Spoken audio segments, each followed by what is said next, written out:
My husband and I had just gotten back from working late-night overtime. When we opened the door, we found 10 relatives sitting there, waiting for me to cook dinner. My husband immediately took my hand and said, "We are going out to eat." His entire family froze. That night, the wall clock was almost striking 8. My husband, Matt, and I were just leaving the office. It was the end of the month.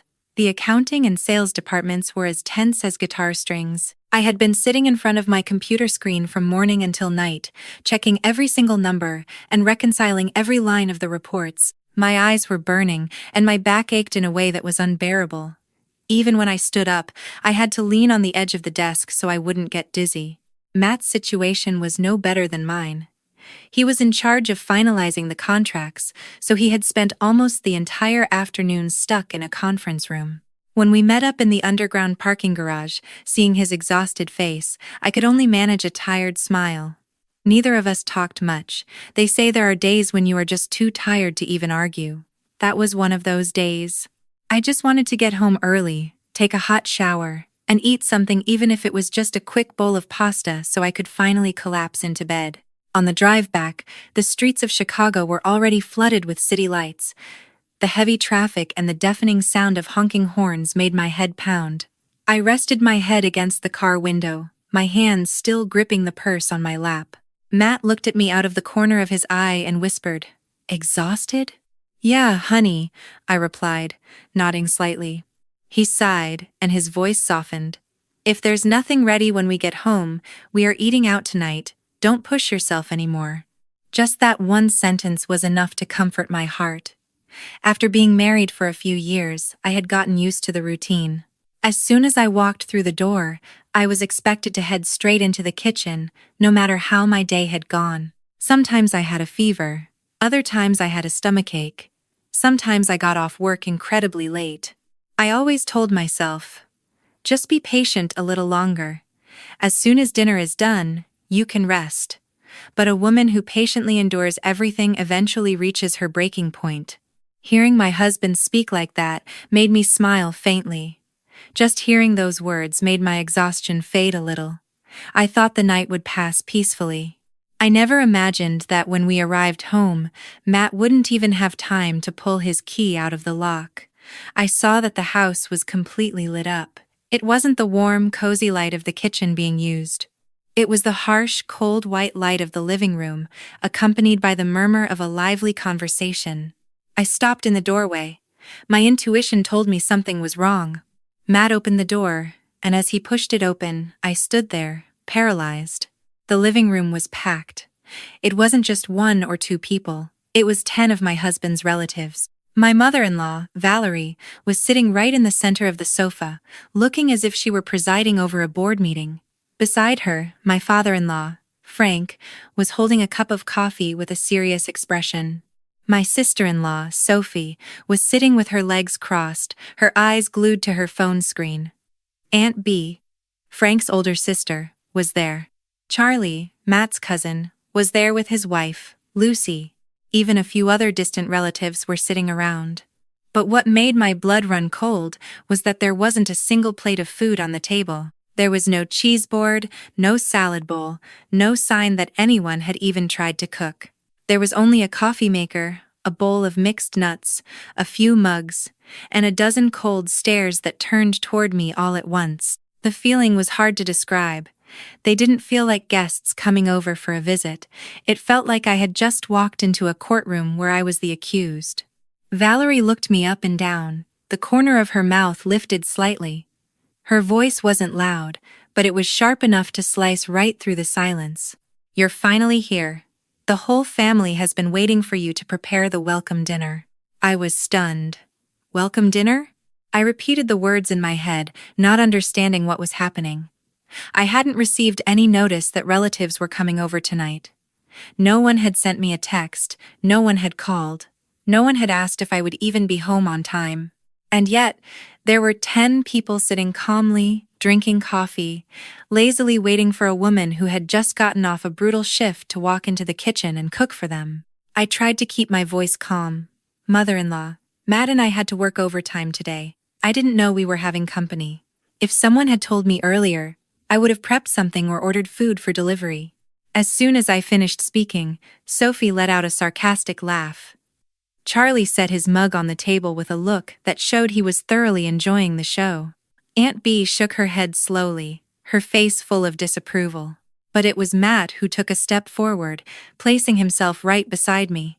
He looked around and asked firmly, "Why are there guests in the house, and nobody told us beforehand?" The entire room went silent for a second. Valerie placed her cup on the table with calculated slowness, as if to show she was completely innocent. She looked at Matt, and then shifted her gaze to me. Her tone was dismissive. "As a daughter-in-law, you should know your place. You shouldn't need instructions to take care of guests when they arrive at your own house." Those words dropped into the middle of the room like a ton of bricks. I was still standing there. My legs hurt, my stomach was completely empty, and my shoulders were numb from carrying my heavy work bag all day. But what was suffocating me wasn't the physical exhaustion, it was the humiliation. They didn't care how my day had been. They didn't care that Matt was just as exhausted as I was, in their eyes, simply because I was the daughter-in-law, even if I arrived late, even if I wasn't warned, and even though there were 10 perfectly capable adults sitting right there, the one who had to go into the kitchen was me. I looked at my husband. Matt didn't say anything else, but he took my hand firmly, yet gently. That squeeze made me realize that tonight wasn't going to be just a simple argument over dinner. I took a deep breath, trying hard to keep my voice from trembling in front of the dozens of eyes eagerly watching me. I set my bag down on the chair by the entrance and said calmly, "Mother-in-law, Matt and I worked very late today. We haven't eaten anything since noon. If I had known about the guests, I would have organized everything. But if I start cooking right now for this many people, it will take me at least an hour to finish." I spoke in a normal tone. I didn't raise my voice, and I had no intention of starting a fight. But in that room, the simple act of expressing that I was tired seemed to be an offensive crime. Valerie let out a short, sharp laugh. She leaned back against the sofa, looking at me like I was being completely insolent. "Exhausted? Back in my day, I worked on the farm from dawn until dusk, and when I came home, I was still capable of preparing dinner for 3 full tables. You just sit in an air-conditioned office all day.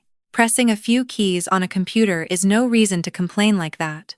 Those words made my face burn, not out of shame, but from the sheer pain they caused me.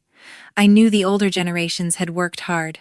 I never denied that. But one person's hard work is not an excuse to belittle someone else's exhaustion. I worked with my mind, dealing with the heavy pressure of numbers, corporate deadlines, and massive responsibilities.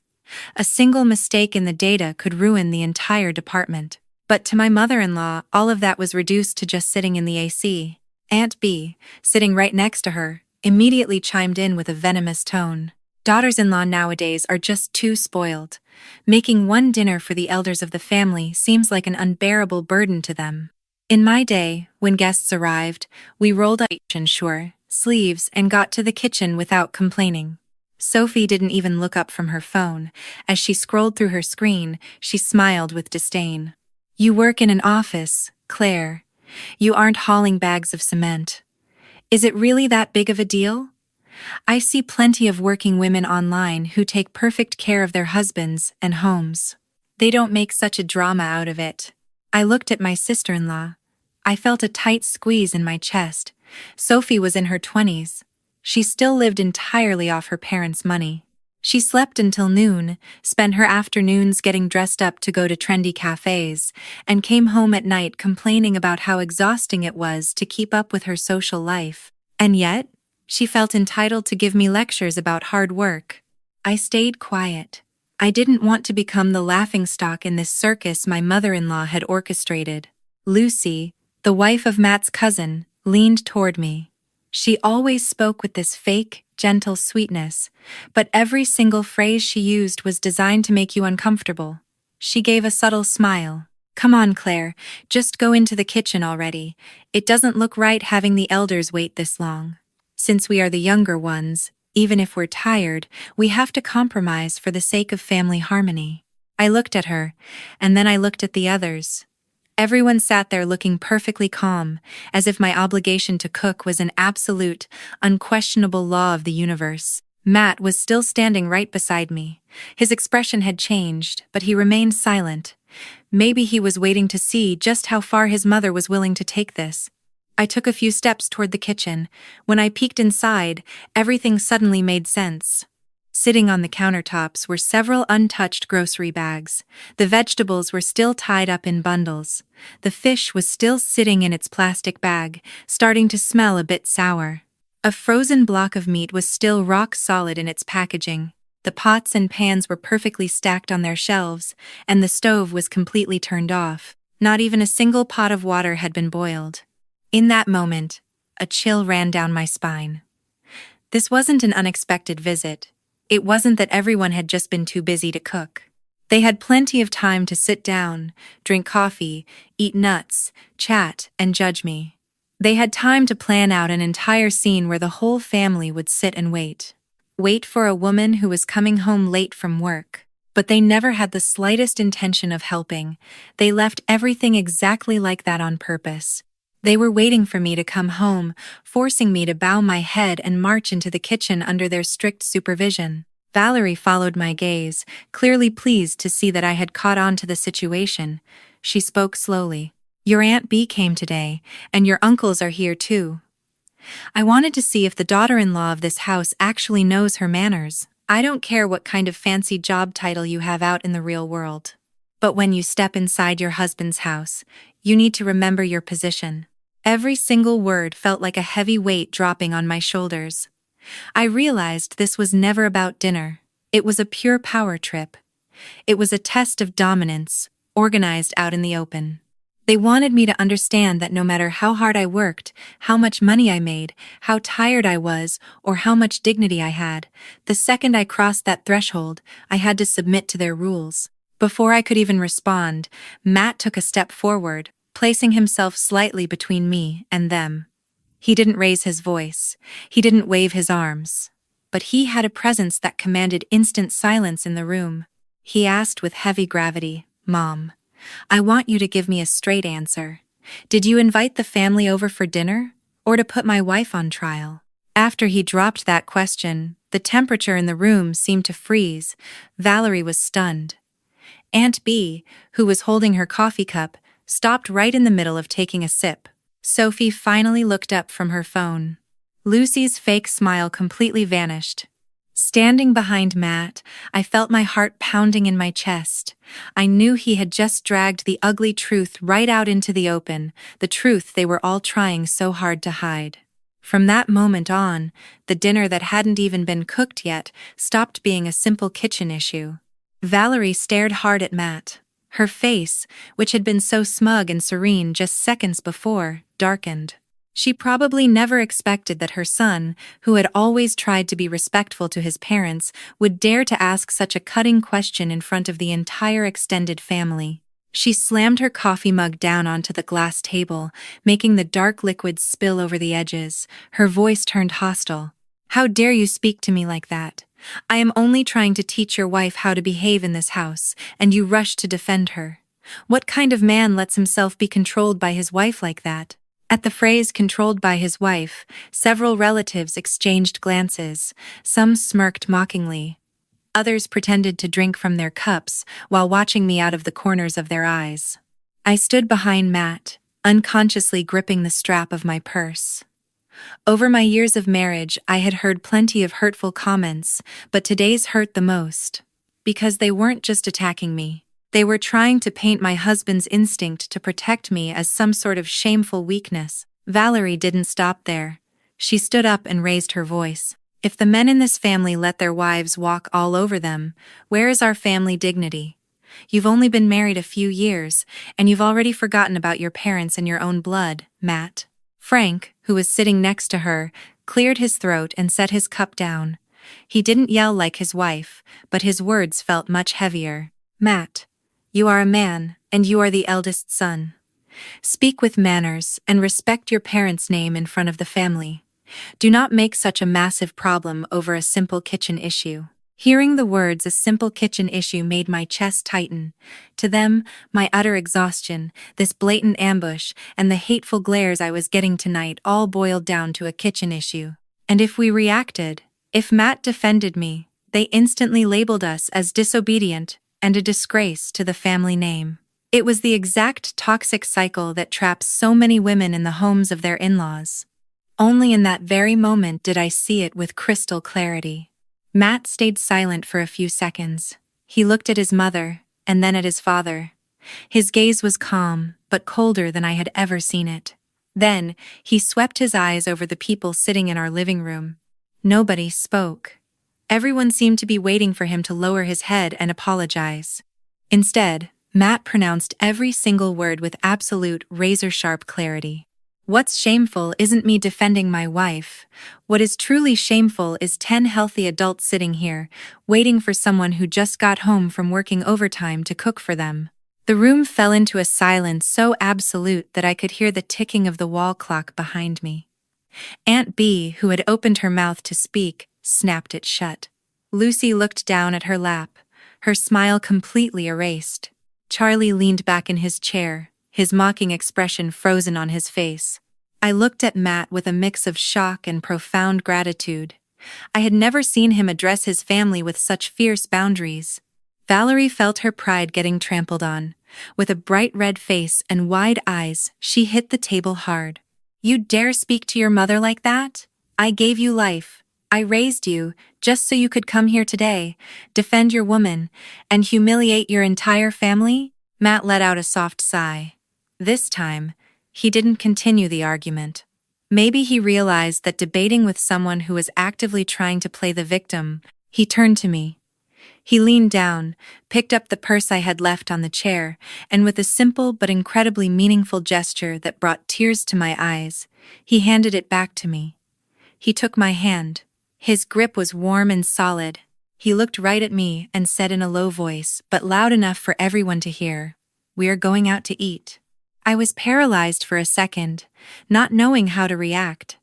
For years, whenever there was a conflict with my husband's family, my first reaction had always been to cave. I would give in so dinner could end in peace. I would give in so no one would be offended. I would give in so Matt wouldn't be put in an awkward position. I had gotten so used to swallowing my frustration. I was so accustomed to it that when someone finally pulled me out of that painful situation, I felt completely disoriented. Sophie jumped up from the couch, her phone still in her hand, and glared at Matt with pure hostility. "Matt, are you seriously going to stand up your entire family for her?" Mom gathered everyone together. "Don't you have any shame?" Matt stopped and looked at his sister. He wasn't angry, but his tone was so icy that Sophie instantly shut her mouth. "It's not because of her. It's because the people in this house have gotten used to treating her kindness as a mandatory obligation. If Claire gets home late, she has to cook. If she's tired, she has to smile. If she gets insulted, she has to stay quiet. All of you have gotten totally used to that, but I am not going to tolerate it anymore." That statement felt like a slap in the face that shattered the fake harmony in the room. Valerie was trembling with indignation. Frank frowned deeply and stood up. Aunt Bee muttered something under her breath about family respect, but her voice lacked the confidence she had earlier. Lucy gave me a very strange look, a weird mix of envy and resentment. It was as if she couldn't believe a man would actually dare to pull his wife out of a family trial. I let Matt lead the way. As we walked through the living room, I clearly saw every single face. Sophie was dumbfounded. Charlie looked annoyed but couldn't form a single word. Aunt Bee sat rigid, still holding her coffee cup, unsure if she should put it down. And Valerie stood totally motionless in the center of the room, her face distorted by the humiliation her own son had just handed her in front of the relatives. At the front door, Matt stopped for a brief second. Without turning around, he added, "If you are all hungry, you can order delivery. My wife and I are also hungry today, and we need to eat like normal human beings." With that, he opened the door and pulled me out of there.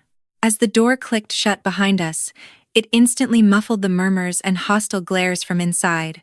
The cool night air hit my face. I looked down at my hand, still tightly held in my husband's. I felt a strange mix of extreme lightness and deep anxiety. I knew that by walking out of that house, Matt had just unleashed a much bigger storm. But at least tonight, for the first time in years, I didn't feel alone in the middle of a siege. Matt didn't drive us far. He navigated the car out of our neighborhood, crossed a couple of main avenues, and pulled up in front of a modest, 24-hour diner sitting under a large oak tree. The place was nothing fancy. Just a few metal tables set up near the sidewalk. The yellowish streetlights illuminated the worn-out pavement, and the steam from fresh food floated up into the night air.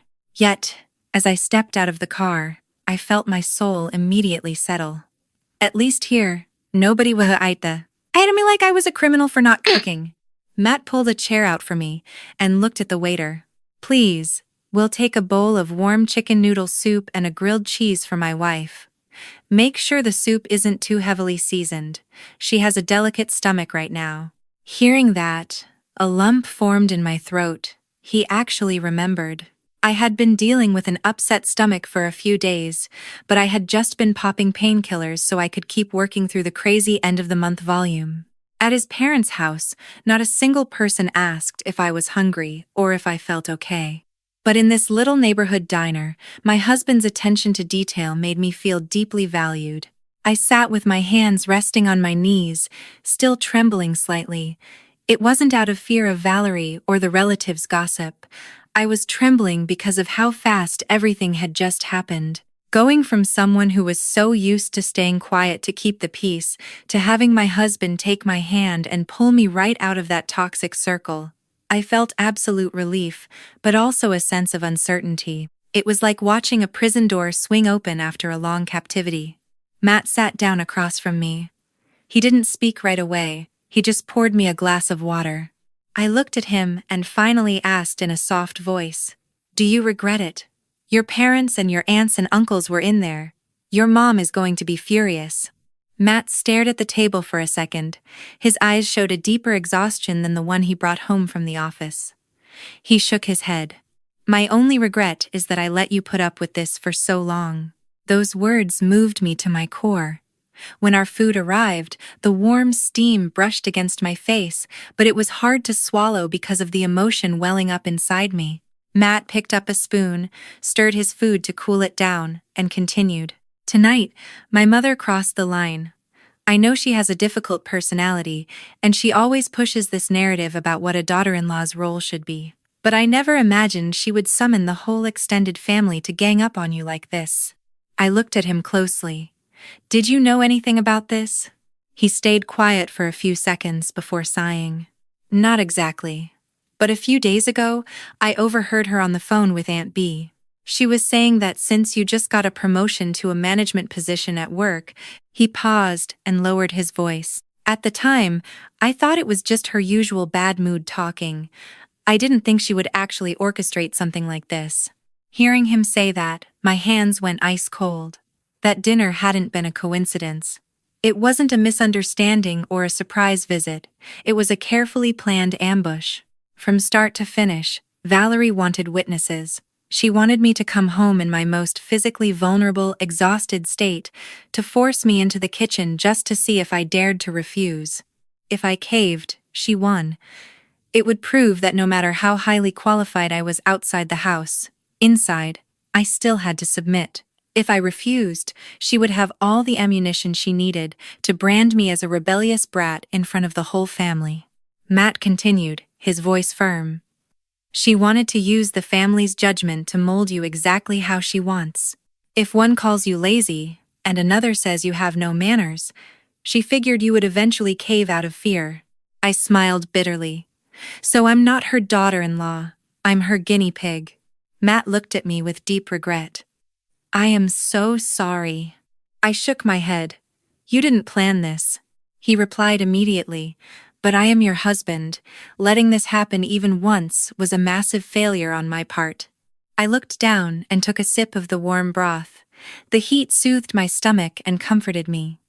In my mind, I replayed the look in Valerie's eyes. It wasn't just anger, it was a look of pure control. the look of someone who felt her grip slipping and was desperately trying to force everyone back into the boxes she had built for them. Matt seemed to read my mind. Your recent promotion to supervisor really didn't sit well with her. I paused. My promotion had only been announced internally at the company. I had mentioned it to Matt, but I never brought it up in front of his family to avoid any weirdness. How did your mom even find out? Matt frowned.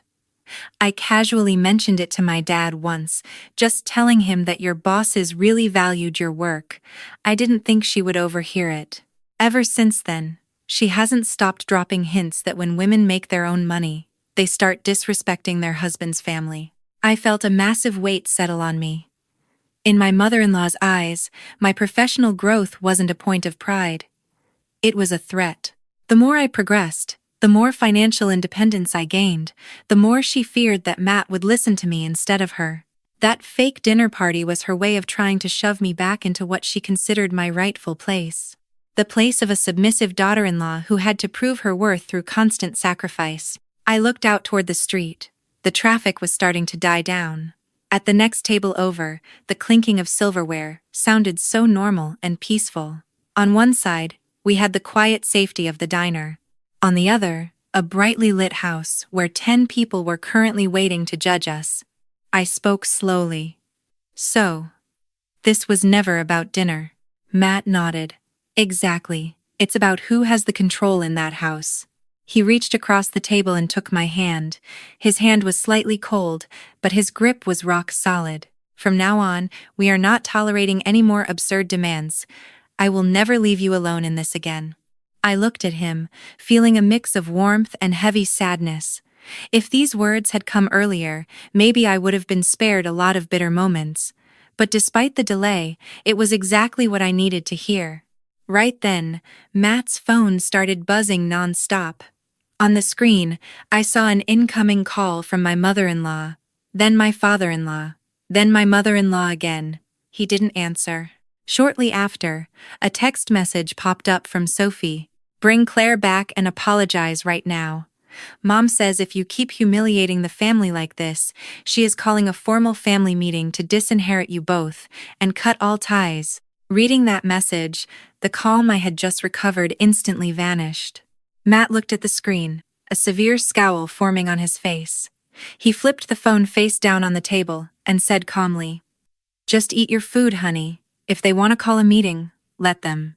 But this time, you aren't going to be the one sitting there taking it." I only managed to finish half of my soup. Sophie's text kept spinning in my head. A family meeting to cut ties? It seemed like a wildly dramatic threat, but in my husband's family, the concept of the family clan was taken incredibly seriously. In their world, the opinion of the eldest uncle or the nod of approval from the most respected family members could turn a private disagreement into a permanent social death sentence for a daughter-in-law. Matt paid the bill, and we drove back. He didn't speak much on the way, and I stayed quiet too, watching the houses pass by through the glass. It was a strange feeling. When we left the house, I felt free. But turning down our familiar street again, my heart started pounding hard. I knew that behind our front door, there wasn't just a cold dinner waiting for us. There was a war. Sure enough, when we opened the door, the living room was still blazing with light. Not a single relative had left. The atmosphere was even more suffocating than before, as if during our absence, they had just been sitting there stockpiling their righteous anger to unleash on us the second we returned. Valerie was still sitting dead center on the couch, her eyes red. I knew it wasn't from sadness. It was from the sheer rage of seeing her authority openly defied by her own son. As soon as we walked in, she shot up from the sofa. "Oh, you're back. I hope you had a fantastic dinner, leaving your entire family sitting here waiting while you two went out to have fun. What incredibly good luck this family has, getting stuck with a daughter-in-law like her." Before I could even respond, she turned to the rest of the room, her voice cracking with dramatic, theatrical indignation. "B, Frank, you see it now. I wasn't wrong. Daughters-in-law today have zero respect. The elders are sitting right here, and she walks out without a second thought. Today she ignores the kitchen, and tomorrow she will kick us out of our own house. She pronounced those last words deliberately slow, wanting them to brand themselves into my brain. I stood in silence, my mind turning ice cold. To her, the fact that I didn't cook meant I had no right to even exist in my own home. A missed dinner became the perfect excuse to question my place in the family, and my husband defending me was an unforgivable crime. Before I could speak, Matt stepped in. His voice instantly silenced the entire living room. "This house is ours. Nobody has the right to question Claire's presence here." Hearing that, Valerie's expression entirely changed. Her fake, dramatic grief completely vanished, replaced by a look of high alert and deep suspicion. I watched her reaction, and I realized Matt had just poked a very sensitive nerve. This wasn't about dinner, and it wasn't about politeness. This was about the ownership of the house. Aunt B slammed her mug onto the table and commented with heavy irony, "Your house, Matt? I was under the impression that this house was built on the family land you inherited from your grandparents." Speaking like that sounds a bit arrogant. The direction of the conversation had just taken a massive, undeniable turn. Up until that exact second, they had been hiding behind lectures about a daughter-in-law's role and family respect. But the moment Matt pushed back, the spotlight immediately shifted to the property deed. Frank actively avoided looking at me while he sipped his coffee. Charlie sat up straight in his chair, looking exactly like a man who had been waiting for this specific topic to drop. Lucy bit her lip, completely dropping her helpful advice persona. I realized this wasn't a random argument. They had been waiting for the perfect opportunity to bring this up. Matt looked right at Aunt B and answered coldly. "This plot of land was an inheritance my grandfather left to my father. But the physical house standing on it today? Claire and I built it with a bank loan. We paid for the foundation, the architecture, and we pay the mortgage every single month. And the initial down payment was heavily supported by Claire's parents. So, if we are going to be perfectly accurate, this house is not being held up exclusively by our family's last name." Valerie interrupted instantly. "Money is not what matters here. Don't come at us calculating a few $1,000s. What matters is that the dirt under your feet belongs to the family. It is the origin of our heritage. A daughter-in-law who steps into this house needs to understand that. You don't just get to do whatever you please here." I felt a wave of absolute disgust listening to her. In her eyes, our massive financial effort to build the house, my own monetary contributions, and my parents' generosity meant absolutely nothing. As long as they could hide behind the concept of family land, they believed they held the ultimate right to make the rules. And despite paying my half of the mortgage perfectly on time every month, I was still viewed as an outsider who could be threatened with eviction at any second. Matt gave a smile that had absolutely zero joy in it. "You say money doesn't matter. If it didn't matter, why didn't a single member of this family offer to help when we were physically building the house? Why is it that when we are stressing over bank interest rates every single month, nobody remembers this precious family land enough to chip in and help?" Frank frowned deeply. "Matt, watch your mouth." Matt stared down his father. "I am speaking with perfect clarity, Dad, and that is exactly why I'm saying it in front of everyone. This house is our home. It is not a courtroom for you to put my wife on trial every time someone decides to drop by." Valerie was shaking with rage, but I noticed a slight tremor of nervousness underneath her anger. She clearly hadn't expected Matt to speak so bluntly in front of me, especially regarding the property. Her original master plan of pressuring me over a cooked dinner had just accidentally exposed a much darker, deeper motive. They wanted to use the weight of the family to strip away my authority. They were using the excuse of inherited land to try and seize control of the house we were currently paying for. My mother-in-law shot me a look of pure resentment, as if Matt's backbone was entirely my fault. She spat out every word with venom. "Do you think that just because you have your husband's backing, you've won? We'll see whose side the family really takes." I didn't answer out loud, but deep down, I fully understood that the real war wasn't about whether I cooked a meal or not. It was about my basic right to hold my ground in my own home. The next morning, I hadn't even finished pouring myself a glass of water when Matt's phone started ringing. The screen flashed my mother-in-law's name. Matt looked at me for a second before answering and putting it on speakerphone. Valerie's voice sounded cold, rigid, and completely stripped of the dramatic crying from the night before. Get ready. At 10 o'clock, we are meeting at Uncle Dave's house. You humiliated the family yesterday, and today you both need to show up and apologize. Matt frowned. What kind of meeting are you trying to pull now? His mother let out a dry, humorless laugh through the speaker. It's not just any meeting, it's for the elders to remind you of your obligations. You are the eldest son, and you allowed your wife to drag you out of your house, leaving your own blood relatives completely abandoned. This family has never tolerated that kind of disrespect. With that, she hung up immediately, leaving no room for a response. The kitchen went dead silent. I looked at my husband, deeply worried. I knew that if we didn't go, they would have the perfect excuse to accuse me of turning Matt against his own blood. But if we did go, it was obvious we were walking straight into a firing squad. At exactly 10 o'clock, we pulled the car up to the house of Matt's eldest uncle, Dave.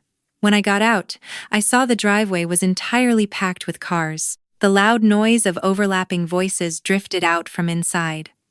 But the second we crossed the threshold into the living room, the murmuring instantly died. There were nearly 20 relatives sitting in neat rows of chairs.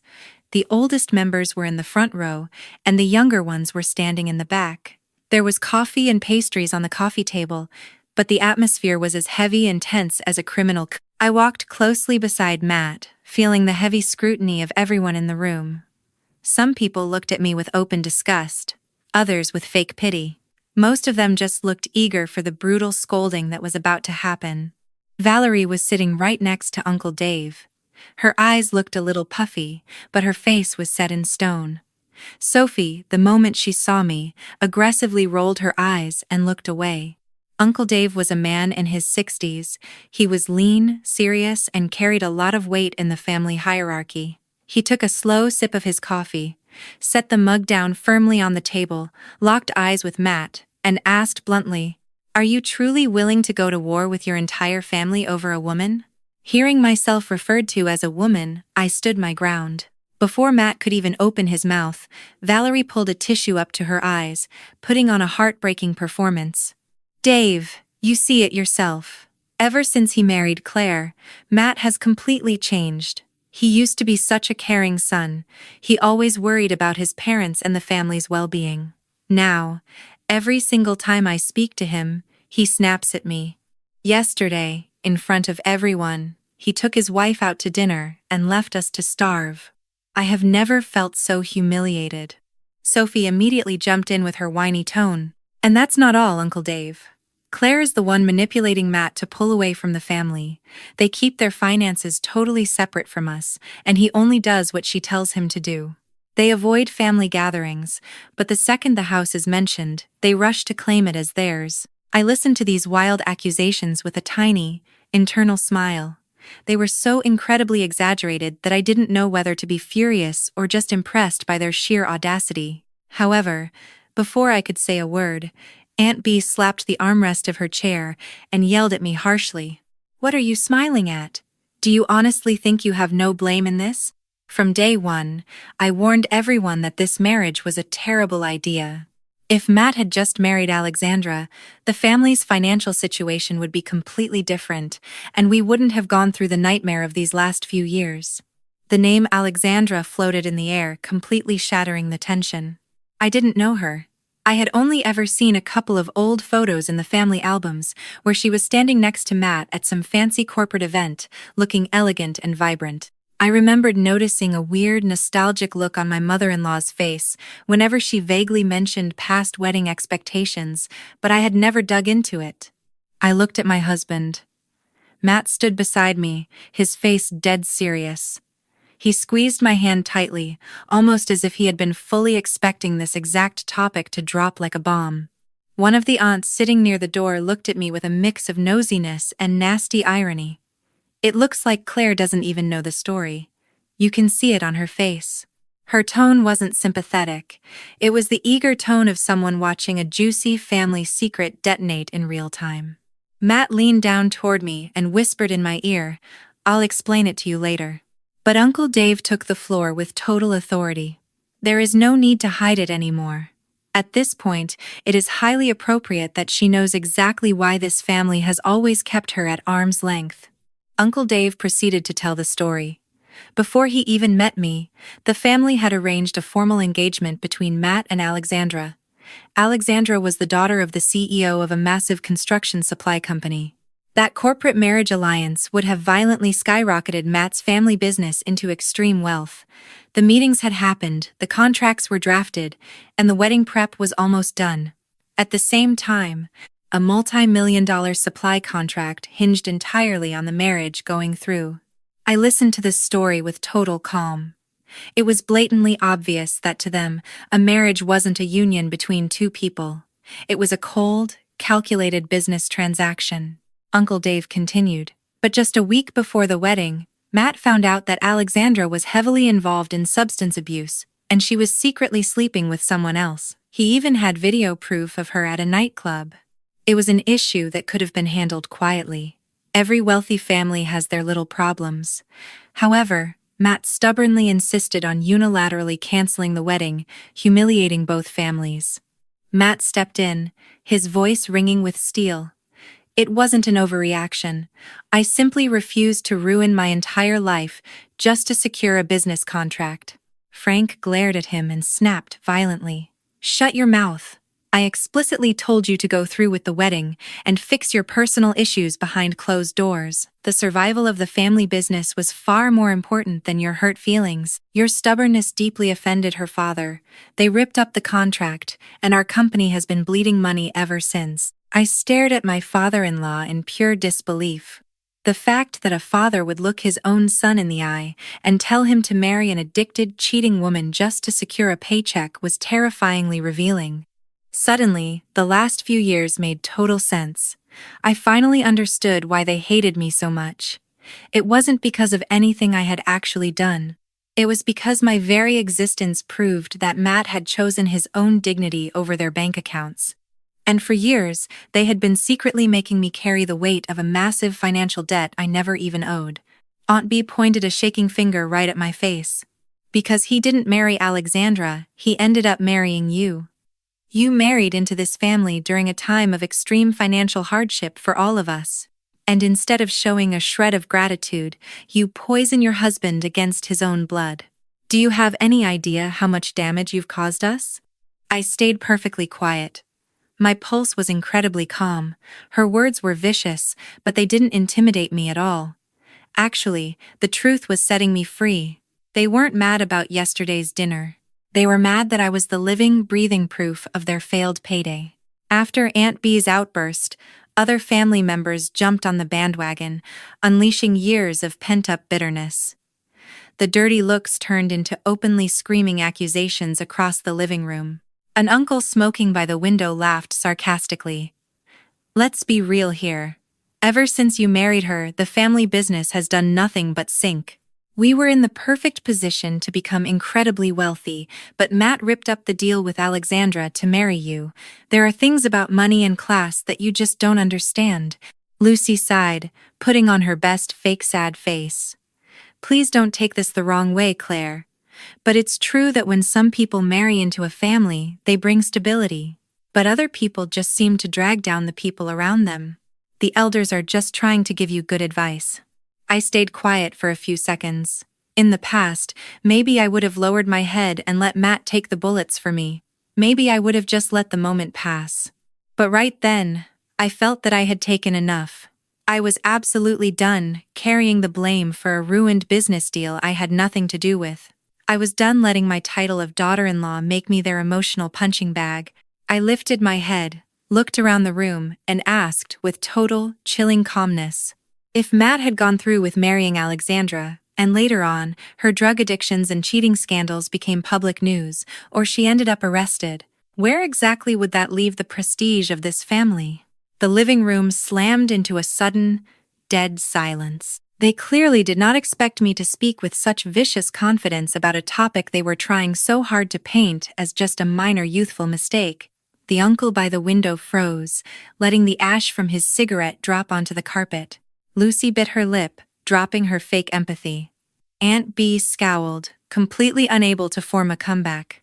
Valerie reacted instantly, raising her voice to shatter the silence that was working against her. What the hell would you know? At least Alexandra brought massive wealth and high society connections to this family. They had unlimited resources and a huge corporation. What have you brought? Nothing but backtalk to your husband and disrespect to your in-laws. Matt let out a short, freezing laugh that made me turn to look at him. He had been completely calm since we walked in.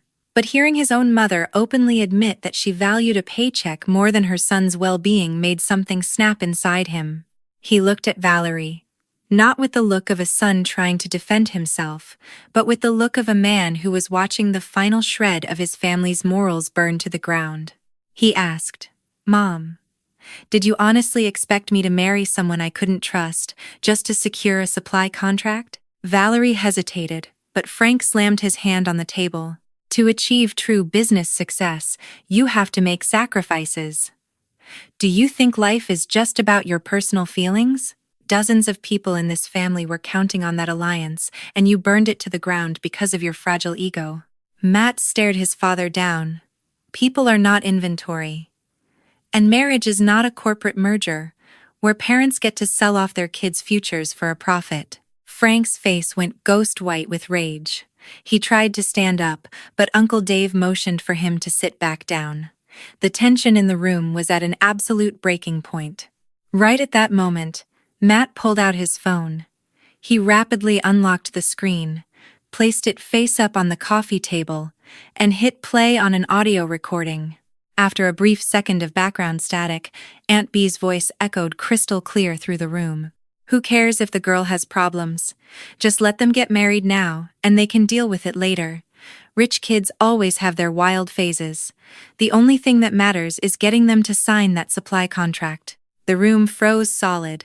Aunt B shot up from her chair, her face draining of all color. You were recording me?" Matt didn't answer. He simply swiped the screen and played a second file. This time, Frank's voice filled the room. "A bad reputation can be fixed, but losing that contract will bankrupt us. Once they are legally married, if they really can't stand each other, they can just have a kid to lock in the inheritance and figure it out. The only priority is tying the two families together." Every single word echoed flawlessly off the walls, violently ripping away any shred of moral authority the elders thought they had. I looked around. Some of the relatives stared at their shoes, others shifted uncomfortably in their seats. Sophie sat frozen in terror. Valerie just stared at Matt with a mix of pure shock and horror. Not a single one of them had ever suspected that Matt had kept those audio files saved for years. Matt hit pause, put the phone back in his pocket, and spoke slowly. "I kept my mouth shut all these years out of respect for the family. I thought the ugly fights of the past should stay in the past. But today, seeing all of you actively try to pin the blame for your own greedy decisions onto my wife, I am not tolerating it. The financial ruin of this company is not Claire's fault, and neither was losing that contract. The brutal truth is that you tried to use my marriage to cover up a shady corporate deal." Valerie, shaking uncontrollably with rage, pointed a finger at me. "This is all her fault. Ever since you got with her, you've changed. You never used to talk to your mother like this." Matt grabbed my hand, pulling me closer to him. He locked eyes with his mother, his face set in stone. "I haven't changed. I just stopped believing that sharing a bloodline gives you the right to ruin my life." That sentence landed like a bomb. Uncle Dave looked down at his lap. Frank stayed perfectly quiet. Valerie sat completely rigid, her ultimate weapon, the guilt trip of family respect, totally shattered. Suddenly, Sophie burst into loud, ugly tears. She threw her phone onto the chair and screamed bitterly. "Great, Matt. Everyone is wrong except for you. Do you even care that because you canceled your precious wedding, I lost my chance to study abroad? Alexandra's family had promised to pay my tuition and give me a corporate job at their headquarters. You ruined my entire life, and now you're still defending her." I stood in silence, watching Sophie have a meltdown. In that exact moment, the final puzzle piece clicked into place. Every single person in this room was nursing a personal, greedy grudge over Matt's canceled wedding, lost corporate contracts, lost trust funds, lost free rides to Europe, lost social status. And because they refused to admit that they were just furious about losing their meal ticket, they needed a scapegoat to project all their bitter resentment onto. And for years, that scapegoat had been me. After that explosive family meeting, we completely stopped going to Matt's parents' house. My husband made it very clear to them that he needed extreme distance to process everything, and I decided it was best if I never crossed paths with Valerie again. Sometimes, massive confrontations are completely necessary to force people to show their true colors. Our house finally went back to its normal, peaceful routine, but it was a tense peace, like the heavy calm right before a hurricane hits. Matt started coming home later from the office, not because he was avoiding me, but because he had launched a massive, deep-dive investigation into the financial records of his family's business. For my part, after the absolute circus at Uncle Dave's house, I stayed on high alert. I knew Valerie wasn't just a cranky mother-in-law. She was a master manipulator who was used to using mob mentality to get her way. And there was no way her son openly humiliating her in front of the whole family was going to go unpunished. A few days later, my gut feeling was proven right. I noticed my mother-in-law was making constant phone calls during the hours she thought the family house was empty. At first, I didn't think much of it.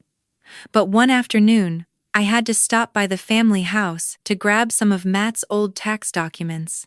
As I walked past the hallway near the den, I heard Valerie's voice dropping into a weirdly quiet, secretive tone.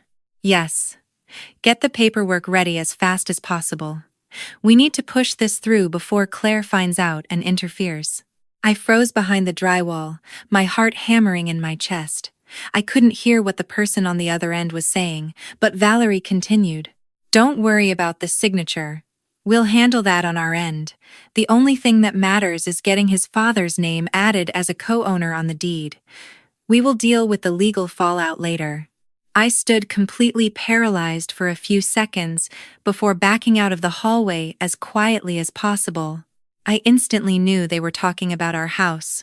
From that day on, I kept a super close eye on all our accounts, without mentioning anything to Matt yet.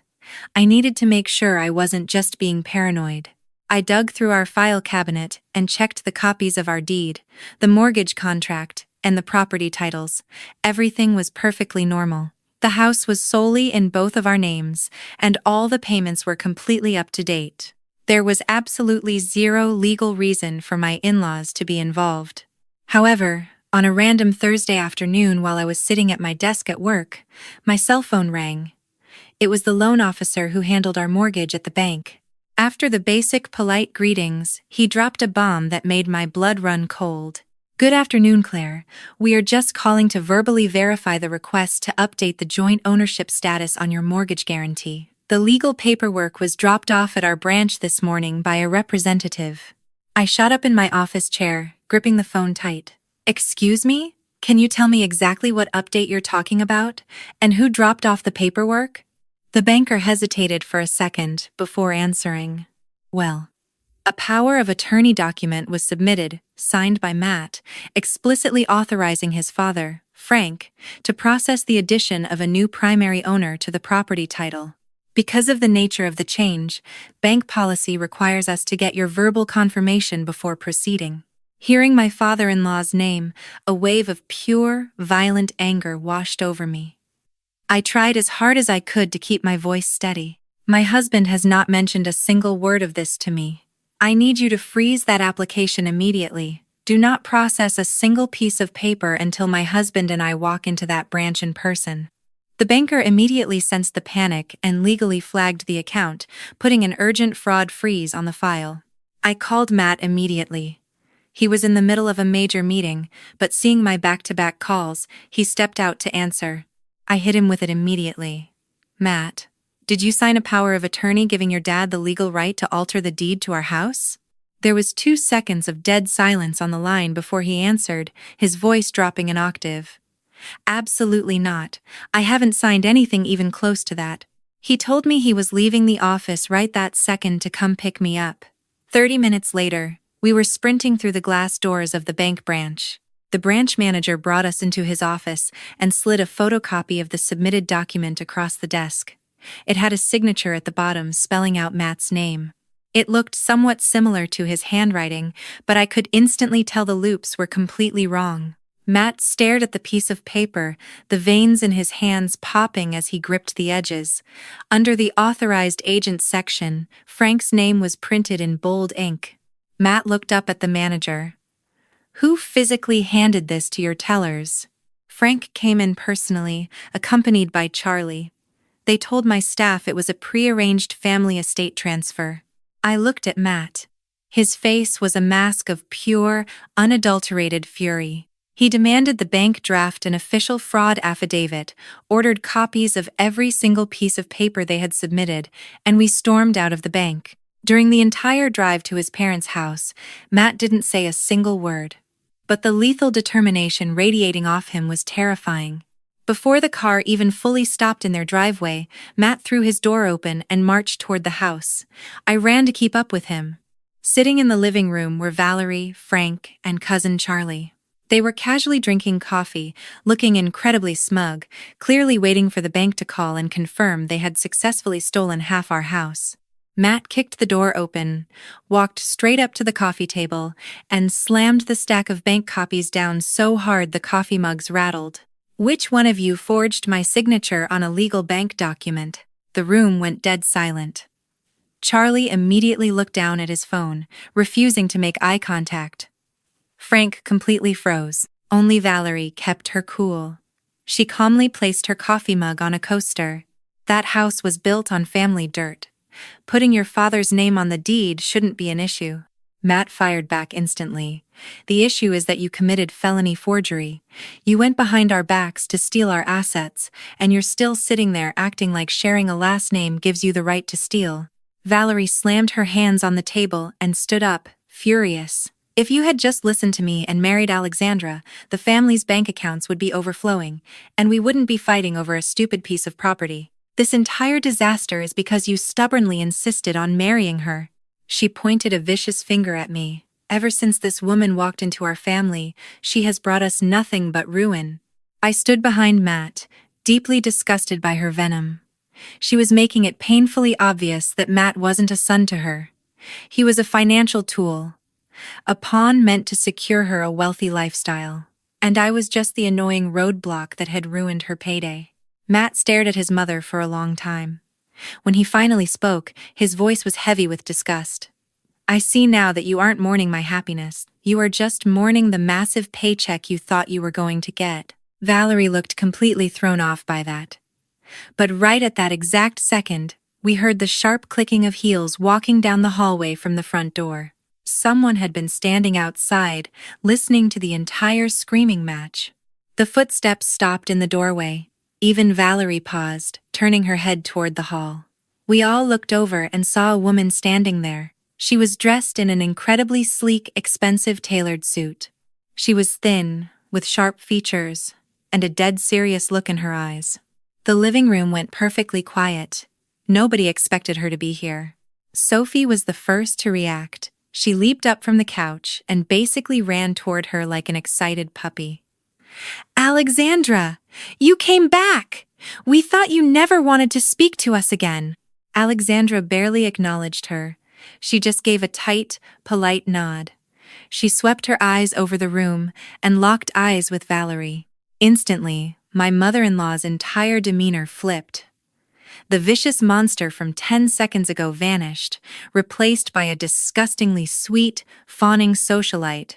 She rushed over and grabbed Alexandra's hands. "Alexandra, darling, what wonderful timing. Please, come in, sit down." She aggressively shooed Frank out of the biggest armchair to offer it to her. Watching the scene, it made my stomach turn. I realized that despite the massive scandal of the canceled wedding, they had secretly kept in touch with her this whole time. They were still treating her like the golden goose, and treating me like the garbage alternative. Alexandra didn't sit down. She looked right past them and stared at Matt. Her face was completely unreadable. "Are you still holding a grudge against me?" Matt stared back at her, his face a complete stone wall. He answered coldly, I was under the impression you had completely cut ties with this circus. Sophie gasped, deeply offended. Matt, how can you speak to Alexandra like that? But Alexandra just gave a bitter, dry smile. Don't worry about it, Sophie. He actually has every right to say that. I went through a very dark time over the last few years. Saying that, she unclasped her designer briefcase, pulled out a thick gray folder, and dropped it heavily onto the coffee table. Valerie leaned in, her eyes lighting up with dollar signs. What is all this, Alexandra? Alexandra smoothed her jacket slowly. After my father passed away, my family's corporation began restructuring. Our board of directors is currently doing a massive deep dive into all past commercial relationships, including the contracts we had with your family's business. Hearing that, Frank and Charlie completely changed their posture. They sat up on the edge of the couch, practically salivating. Aunt Bee stared at Alexandra like she was holding a winning lottery ticket. Alexandra continued. We are launching a massive new distribution project across the state.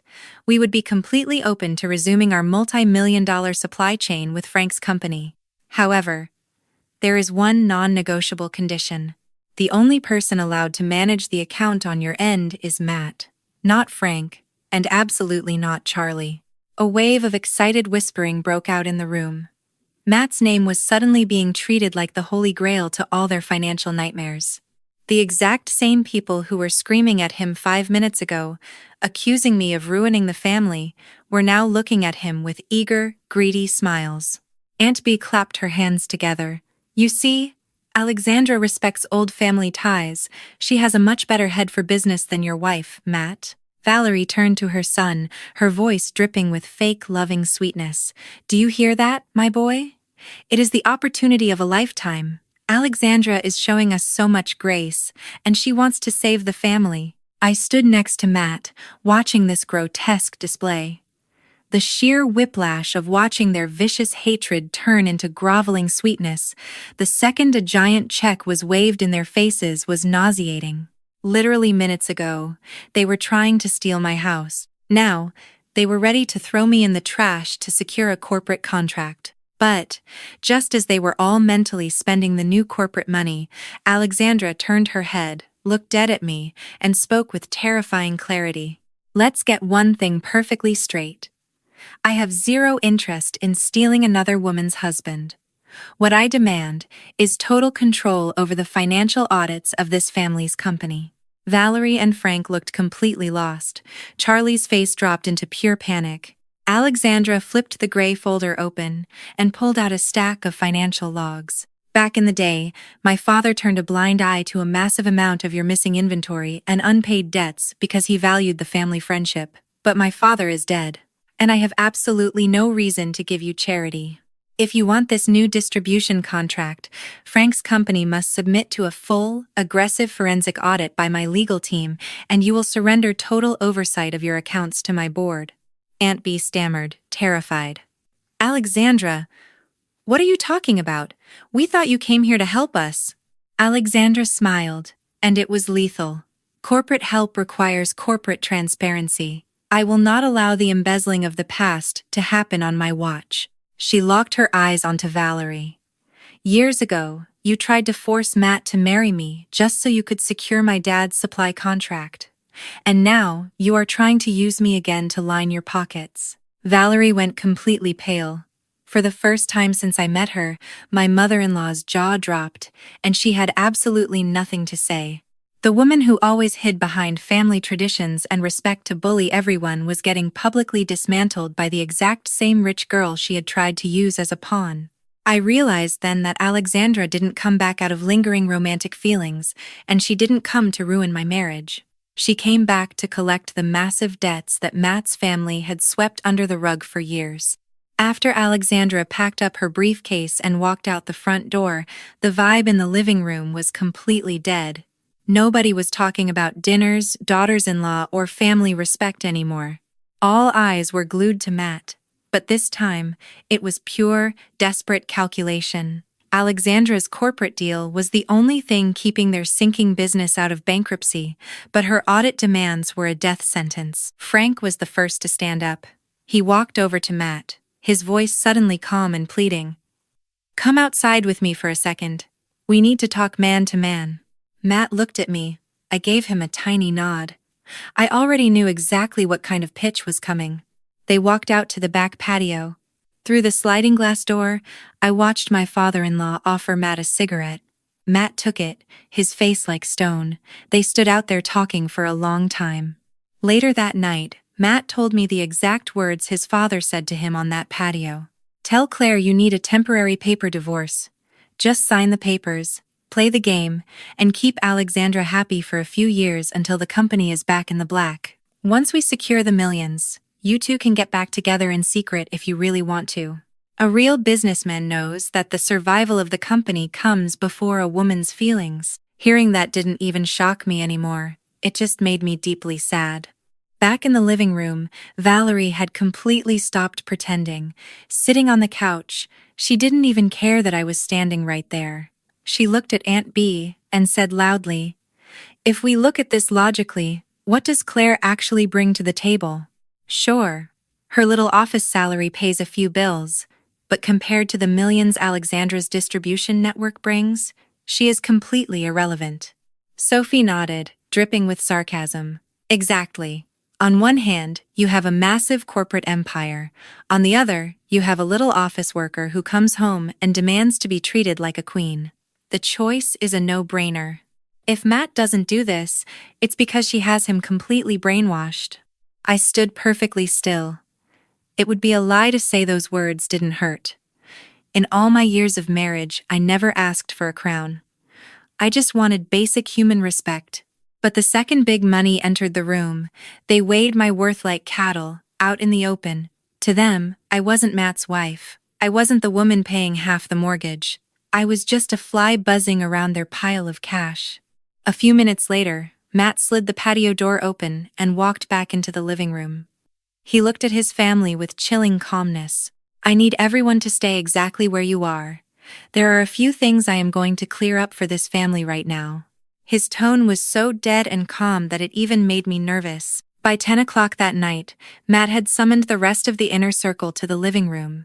Uncle Dave, Aunt B, Charlie, Lucy, and Sophie were all sitting there.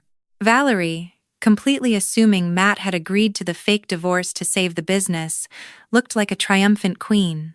As Matt walked to his car to grab something, she leaned over to me and whispered, "A smart woman knows when to pack her bags and walk away on her own, before she gets thrown out." I looked at her. I wasn't scared anymore. I genuinely just felt pity for her. She was so addicted to bullying people that she literally couldn't see the massive train her son was about to hit her with. Matt walked back through the front door carrying a massive, heavy binder. He slammed it onto the coffee table with a loud thud. "What the hell is that?" Frank asked, his brow furrowing. Matt flipped the binder open. Inside were hundreds of pages of bank statements, highlighted contracts, and detailed spreadsheets. These are the exact records of the funds embezzled out of the family business over the last 6 years. Ever since you people decided to blame my canceled wedding for bankrupting the company, I started quietly auditing the books. At first, I actually believed you. I thought losing Alexandra's contract really did hurt the bottom line. But the math doesn't lie. This company isn't failing because of a canceled wedding. It's failing because members of this very family have been bleeding it dry. The living room went dead silent. Charlie's face turned ash gray. He jumped up. "Matt, what the hell are you implying? This is internal corporate business. You don't bring this up in a family meeting." Matt pulled a stack of papers out and shoved them into Charlie's chest.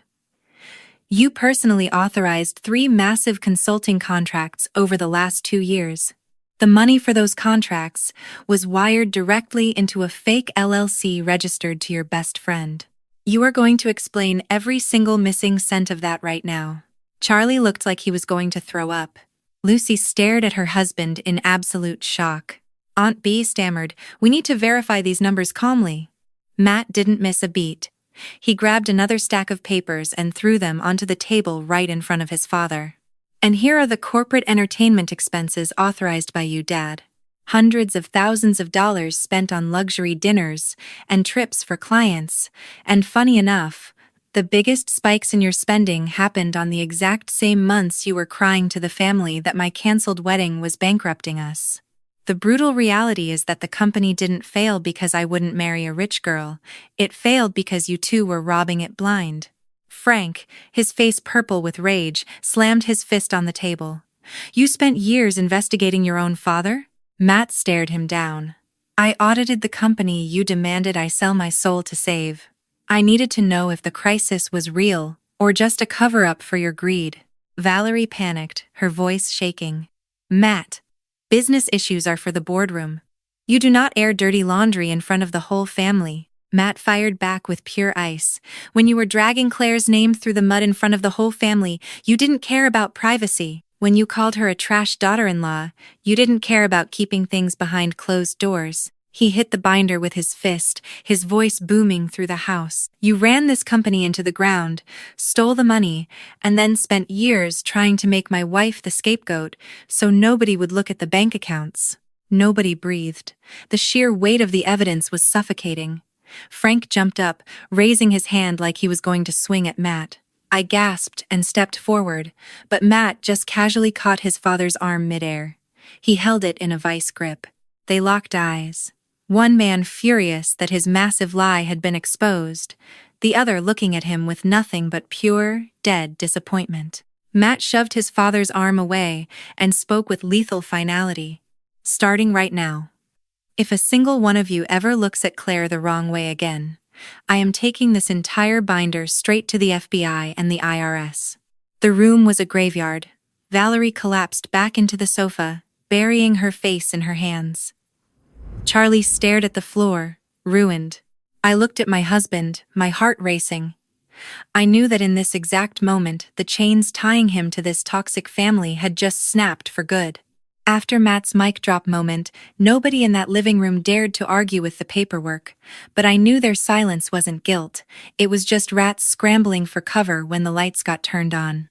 People like my mother-in-law and Charlie, who spent their entire lives using the family mob to get their way, weren't just going to give up.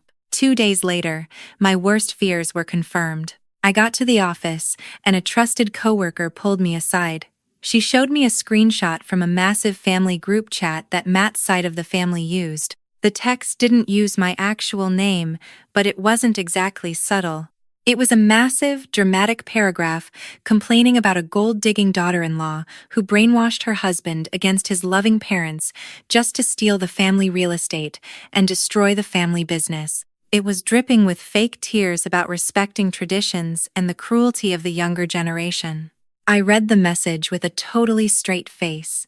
Even though it was technically anonymous, the theatrical victimhood and the aggressive ranting about the house proved Valerie wrote it. Underneath her post were dozens of comments from distant aunts and cousins who had no idea what was actually going on, calling me a parasite and saying someone needed to teach me a lesson. Before I could even show the screenshots to Matt, my phone buzzed with a massive text from Lucy. She was using her classic fake sweet tone. Hey Claire, it breaks my heart to see all these nasty rumors going around about you. I know you must be super stressed, but honestly, wives who rip their husbands away from their families usually end up looking like the bad guys. Maybe if you just swallowed your pride, came over, and apologized to your mother-in-law, all this drama would disappear. Let me know if you want me to mediate. I actually laughed out loud in my cubicle. The woman whose husband had just been outed for massive corporate embezzlement was trying to play the innocent peacemaker and blame the whole war on me. An hour later, Sophie posted a picture on Facebook. It was a dramatic shot of Valerie lying in a hospital bed, looking exhausted, with an IV in her arm. The caption was a giant sob story about how toxic people entering the family caused my mother so much stress her heart gave out. She played the ultimate martyr, saying her mother was too classy to name names. Immediately, the comments flooded in with people sending prayers and asking who did this. Sophie replied with vague, passive-aggressive hints that pointed a giant neon sign right at my head.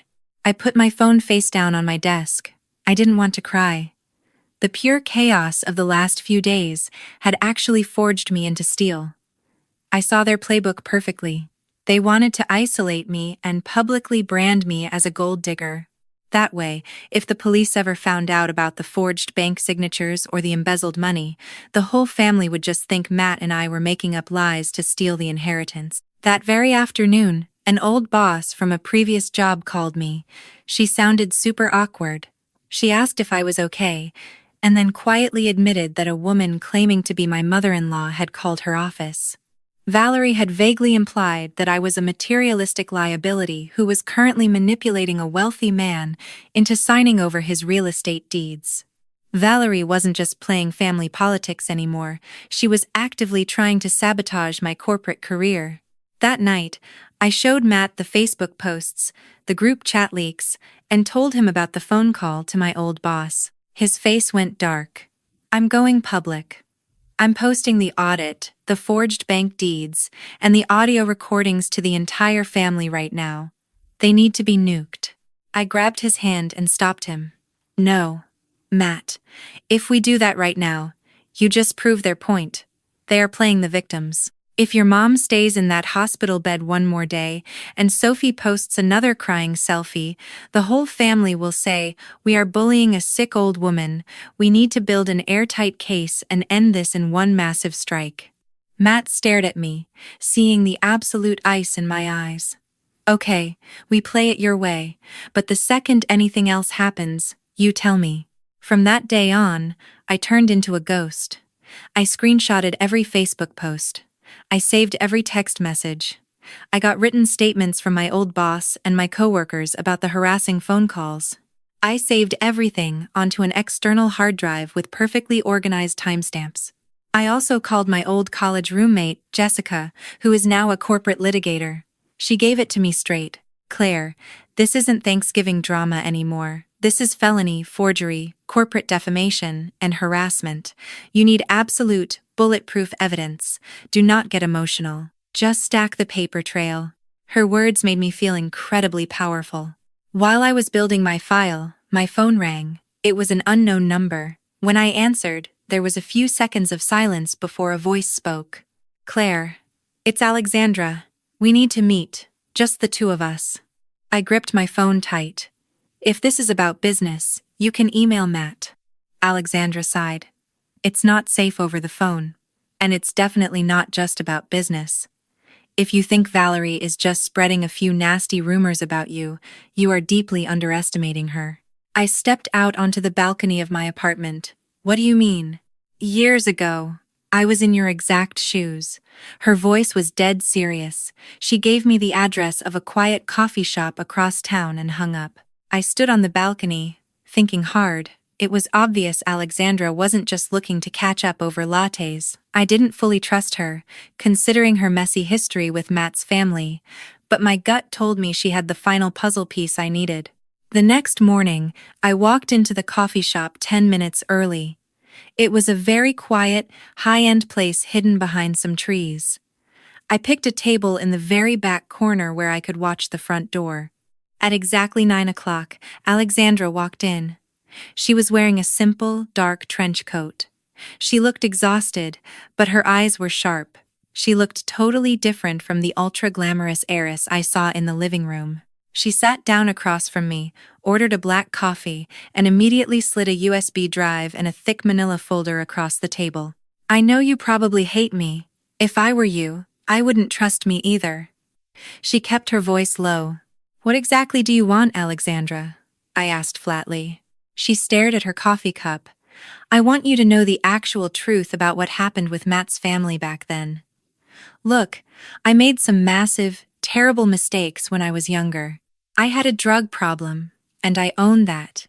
But the story Valerie tells everyone is a complete lie. I wasn't the only villain in that engagement." She opened the folder and pushed several old bank wire transfers toward me. "During the wedding planning, the guy managing the corporate partnership between my dad's company and Frank's company wasn't Matt, it was Charlie. Charlie was the one taking me out to VIP clubs and throwing insane parties under the excuse of corporate networking. I was young, totally naive, and heavily addicted. I was under massive pressure from my dad to be the perfect corporate daughter, and Charlie knew exactly how to exploit that." She took a deep breath.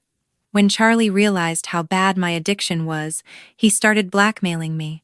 He threatened to expose my drug use and ruin my reputation unless I guaranteed Frank's company got insane, highly illegal kickbacks on the supply contracts. I was completely trapped. Until Matt found out what was happening. Matt canceling the wedding was actually the greatest thing that ever happened to me. He saved my life. I stared at the paperwork in the folder. It showed millions of dollars wired between the two companies, all flagged under vague consulting fees and expense accounts. Alexandra pointed to the highlighted lines. Charlie and Frank used the canceled wedding as the perfect excuse to explain why their company was going broke. They hid the fact that they had already stolen millions of dollars before the wedding was even called off. They used Matt as the scapegoat to hide their embezzlement, and they used my drug addiction as the ultimate distraction. I looked at Alexandra. Regardless of her messy past, we were basically the exact same victim. We were both just tools used by Valerie and Frank to cover up their own massive crimes. "Why are you coming forward with this right now?" I asked. "My dad died. I inherited the board, and I swore I would clean house and brutally audit every single parasite that fed on our company in the past. I want my money back, and I want them in jail." She pulled out her phone and hit play on an audio file. It was Valerie's voice, sounding terrifyingly cold. "If we can just lock down the marriage, her family's billions become our billions. A girl with her psychological profile is incredibly easy to control if you know which strings to pull. Just get the ring on her finger, that's all that matters." Hearing the sheer, psychopathic greed in my mother-in-law's voice made my skin crawl. Alexandra pushed the USB drive into my hand. "Here's the full forensic audit of Frank's company, along with Charlie's blackmail emails. Give them to Matt. But drop the bomb carefully. Valerie is currently trying to bait you into a public screaming match so she can call the cops and label you legally insane." I took the drive. "What do you get out of this?" Alexandra stood up, buttoning her coat. "I get to burn my past to the ground. Let them choke on their own mess." She walked out without looking back. I sat there for a long time, realizing the war we were fighting wasn't about a forged deed or a bad dinner. We were fighting a deeply entrenched crime ring hiding behind the title of family. A week later, Frank's company called an emergency, formal board meeting at their corporate headquarters to officially sign the new distribution deal with Alexandra's corporation. They thought they had won. They thought this deal was going to save them. Early that morning, Valerie called Matt's phone over and over. "Matt, you need to bring Claire to the boardroom today. It's time she sits in the corner, watches real business happen, and finally learns how small she is compared to this family." Matt went to hang up, but I grabbed his wrist and smiled. "Tell her I'll be there." I wanted a front row seat to the execution. I put on a razor-sharp tailored black suit. Simple, lethal, and strictly business. Matt looked at me, a proud smirk on his face. "You ready for this? Let's end it." I grabbed his hand. We walked into the massive glass boardroom. Frank was sitting at the head of the long mahogany table. Valerie was sitting in a plush leather chair in the corner, acting like the Queen of England. Charlie looked incredibly smug. Aunt Bee and the company lawyers were sitting down the side. On the other side of the table was Alexandra, flanked by 3 terrifying-looking corporate auditors. And sitting quietly at the very end of the table was the branch manager from our mortgage bank. Seeing the banker, Valerie's smug smile twitched slightly. Frank stood up and gave a massive, booming speech about the proud legacy of the family business and overcoming silly past misunderstandings to forge a billion-dollar future. His speech was hilarious, considering the USB drive currently sitting in Matt's pocket. When Frank finished, Alexandra stood up. She didn't smile. "The viability of this partnership requires clearing up some financial discrepancies from the last 6 years." She snapped her fingers. The projector screen behind her dropped down, and a massive Excel spreadsheet illuminated the dark room. Everything highlighted in bright neon red was a felony. The screen showed the millions of dollars Charlie had wired to his fake shell companies. It showed the fake luxury client dinners Frank had expensed while the company was going bankrupt. The timeline perfectly proved that the money was stolen long before Matt ever canceled his wedding. Charlie panicked, jumping out of his chair. "This is highly illegal. You hacked our servers. These documents are completely fabricated." Alexandra stared a hole right through him. These records were pulled directly from the IRS and your own internal servers. They are completely authenticated. Frank started sweating profusely. He tried to backtrack. Alexandra, look, let's take this offline. Let's focus on the new contract. We can settle old debts privately. There is no new contract, Alexandra said coldly. And I don't settle felonies privately. Right on cue, Matt stood up. He slid a thick manila folder across the mahogany table right to the family lawyers. Inside that folder is the official fraud affidavit filed by the bank regarding the deed to my house. It details exactly how Frank and Charlie forged my legal signature on a power of attorney to steal my property. The bank manager cleared his throat loudly. Yes, the bank's legal department has permanently frozen the transfer, and we have forwarded the forged documents to the district attorney for criminal review. Valerie's face went perfectly white. Now it was my turn. I stood up calmly. I plugged a flash drive into the projector.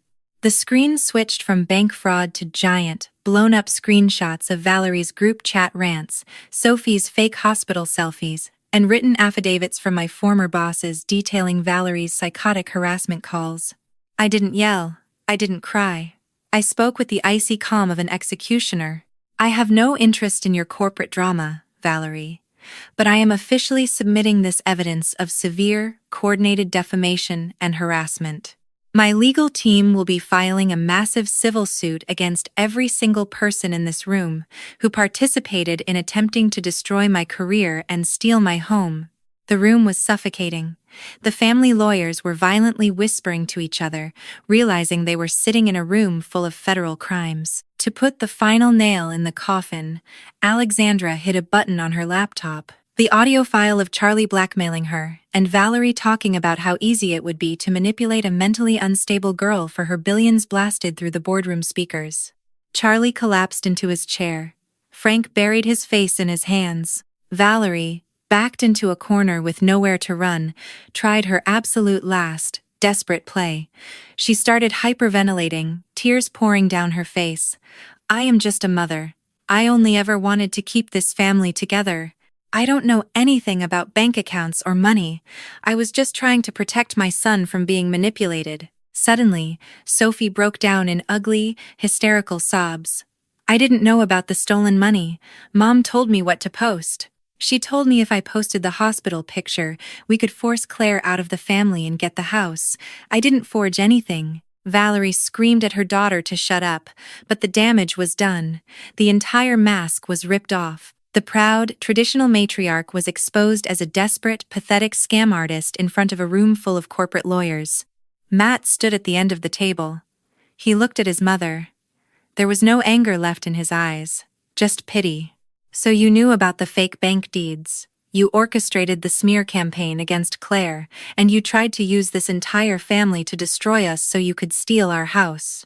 Valerie dropped the crying act. Her face twisted into a vicious, ugly snarl. I did what I had to do to save this family. You are the eldest son. You owe us. Your obligations to your blood are more important than your selfish little life. Matt reached onto his hand. He slowly slid off the heavy gold family signet ring his parents had given him when he turned 18. He tossed it onto the mahogany table. It clattered loudly, rolling, until it stopped right in front of Valerie. Do not ever use the word family to justify trying to destroy our lives ever again. Valerie lunged forward, raising her hand like she was going to strike me, but Matt stepped perfectly in front of her. His voice dropped to a terrifying whisper. If you ever come near my wife again, I won't just let the bank sue you. I will personally ensure you die in a federal prison. Valerie froze. She looked at her son, realized he was dead serious, and slowly backed away. She looked completely broken. Alexandra packed up her laptop. Your biggest mistake wasn't stealing money. Your biggest mistake was treating human beings like they were just pawns on your chessboard. That boardroom meeting was the absolute end of Valerie and Frank's reign of terror. The fallout was completely radioactive. The corporate audit was handed over to the authorities. Charlie was instantly ousted from the company and forced to liquidate everything he owned to pay back the embezzled funds to avoid jail time. Frank lost his CEO title, his shares, and every ounce of respect he ever had in the business world.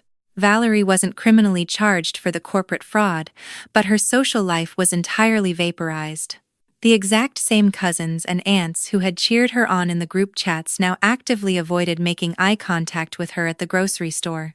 Nobody ever mentioned the duties of a daughter-in-law ever again. Sophie sent me a massive, 3-page text message begging for forgiveness, blaming everything on her mother's manipulation. I read it, but I didn't reply. Trust isn't something you can fix with an emoji. I didn't throw a party over the family's downfall. I just felt a massive, incredible wave of relief. The truth was finally out, and our home was permanently safe. Matt legally severed all ties with his father's company. He walked away from the toxic inheritance and took out a loan to start his own independent consulting firm. The first few months were absolutely brutal, with insane hours and tight budgets, but he came home every night with a genuine smile on his face. He was finally building his own empire. As for me, I kept crushing it at work. I stepped fully into my supervisor role. I worked hard, but when I came home, I put on my sweatpants, watched TV, and didn't cook if I didn't want to. I never had to look over my shoulder or worry about a surprise family ambush ever again. Several months later, on a rainy Tuesday afternoon, the doorbell rang. I opened it to find Valerie standing on my porch. She looked 10 years older. She was soaked, her shoulders were slumped, and the terrifying, arrogant dictator I used to know was completely gone. Matt walked up behind me and opened the door wider, letting her step into the entryway. She didn't walk into the living room, she just stood on the mat. After a very long, painful silence, she looked at the floor and whispered, "I only ever wanted to keep the family on top. I just wanted us to be strong." Matt looked at her with total unbothered calmness. "But the way you did it made our home a place that everyone wanted to escape." Valerie kept her eyes glued to her shoes. I could tell she wanted to say something to me, maybe an apology, maybe an excuse, but the words wouldn't come out. She simply nodded, turned around, and walked back out into the rain. I didn't try to stop her. I didn't yell at her. I just quietly shut the door and locked it. I learned that day that sometimes apologies come way too late. And even though they don't fix the trauma, they do signal the absolute end of the war. From that day on, the ghost of my mother-in-law totally vanished from my life, and Matt and I finally started truly living.